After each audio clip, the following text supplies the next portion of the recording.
इस वीडियो में हम लोग 3 टर्म जानेंगे। पहला है रेपो रेट, दूसरा है रिवर्स रेपो रेट और तीसरा होगा बैंक रेट।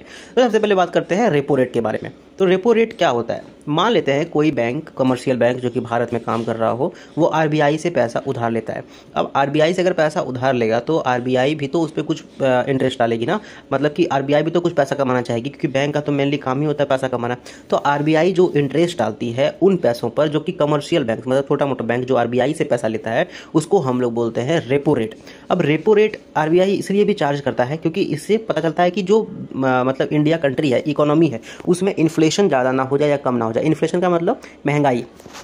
अब जैसे मान लेते हैं कि महंगाई अगर ज़्यादा हो जाएगा तो उस सिचुएशन में क्या करेगी आरबीआई जो इंटरेस्ट रेट है उसको ज़्यादा कर देगी। अब अगर इंटरेस्ट रेट ज़्यादा, अब आप ही सोचो, अगर आपको 100 रुपया चाहिए, आप गए अपना 100 रुपया मांगने के लिए, वो बोलेगा कि 100 के बदले तुमको 100 रुपया इंटरेस्ट देना पड़ेगा, तो आप वहाँ से पैसा लोगे? नहीं लोगे। तो सेम सिचुएशन आरबीआई भी करेगा अपना इंटरेस्ट रेट ऊपर। अब इंटरेस्ट रेट अपना ऊपर कर देगा तो छोटा मोटा बैंक जो आरबीआई के पास आके पैसा लेना चाहता है, दूसरे को लोन देना चाहता है, वो नहीं करेगा, क्योंकि वो पैसा छोटे मोटे बैंक के पास नहीं आ रहा है, इसलिए लोगों के पास पैसा नहीं पहुंचेगा, लोगों के पास पैसा नहीं पहुंचेगा, इसलिए महंगाई जो है वो कंट्रोल में आ जाएगी। और अगर देखा जाए कि महंगाई बहुत कम हो गया है, आदमी को खर्चा करने का जरूरत है, तो बैंक रेट जो है वो नीचे कर दिया जाएगा।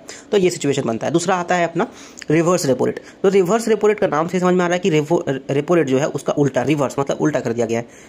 अब इसमें एकदम उल्टा हो जाएगा। इसमें आरबीआई जो है छोटे मोटे बैंक से बोलेगी कि जैसे एसबीआई या फिर जो भी है पंजाब नेशनल बैंक, इससे बोलेगी कि आप मुझे पैसा दो और मैं अपने पास आपका पैसा रखता हूं और आप मुझसे इंटरेस्ट कमाओ। मतलब आरबीआई खुद ही इंटरेस्ट देगा, उसको खुद ही पैसे के ऊपर पैसा देगा। अब मान लेते हैं कि बहुत ज़्यादा इन्फ्लेशन है, इकोनॉमी में बहुत ज़्यादा महंगाई है, लोगों के पास बहुत सारा पैसा हो गया है, तो उस सिचुएशन में क्या होगा, जो आरबीआई है वो अपना इंटरेस्ट रेट देगा बढ़ा के, बोलेगा कि आप 100 रुपया रखो, हम आपको 100 रुपया एक्स्ट्रा देंगे। ठीक है, तो बैंक वगैरह जो है वो क्या करेगी, बैंक वगैरह बहुत ज़्यादा खुश हो जाएगी और वो आरबीआई के पास अपना पैसा रखने लगेगी। अब आरबीआई के पास अगर अपना पैसा रखेगी तो मार्केट पैसा कमने लगेगा। जैसे जैसे मार्केट में पैसा कमने लगेगा, महंगाई भी धीरे धीरे कम आने लगेगा।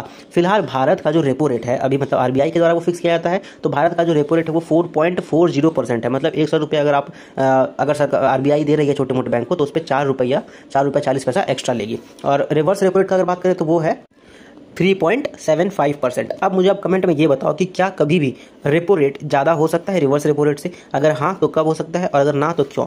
अब हम लोग तीसरा टर्म के बारे में बात करें, वो होता है bank rate. Bank rate normally क्या होता है? बैंक रेट होता है जो सेंट्रल गवर्नमेंट का जो बैंक है, जैसे कि अभी आरबीआई भारत में, तो आरबीआई छोटे मोटे बैंक को पैसा उधार देता है, उस पर जो इंटरेस्ट लगाता है। मतलब बैंक रेट को आप रेपो रेट से तुलना कर सकते हो। बैंक रेट को हम लोग डिस्काउंट रेट भी बोलते हैं। तो उससे क्या होता है, जो इंटरेस्ट आरबीआई चार्ज करेगा छोटे मोटे बैंक को जब उधार देगा तब, तो उसको हम लोग बोलते हैं बैंक रेट। वो भी हम लोग इकोनॉमी में अगर इन्फ्लेशन हो गया ज़्यादा, महंगाई ज़्यादा हो गया, या अलग अलग तरीके का कोई भी चीज़ होगा, तो उसमें बैंक रेट बहुत ज़्यादा इंपॉर्टेंट रोल प्ले करता है। तो ये था अपना 3 टर्म्स, एक था रेपो रेट, दूसरा था रिवर्स रेपो रेट, तीसरा था बैंक रेट। आप लोगों को कमेंट में ये बताना है कि क्या कभी भी रेपो रेट रेपो रेट से ज्यादा हो सकता है, अगर हाँ तो कब, और अगर ना तो क्यों। एंड इस वीडियो में बस इतना ही। एंड आई होप कि ये वीडियो आपको अच्छा लगा। अगर ये वीडियो आपको अच्छा लगा तो इसको लाइक करो, दोस्तों के साथ शेयर करो, कुछ भी पूछना है बताना तो कमेंट करो, एंड चैनल को सब्सक्राइब करो। Thank you very much.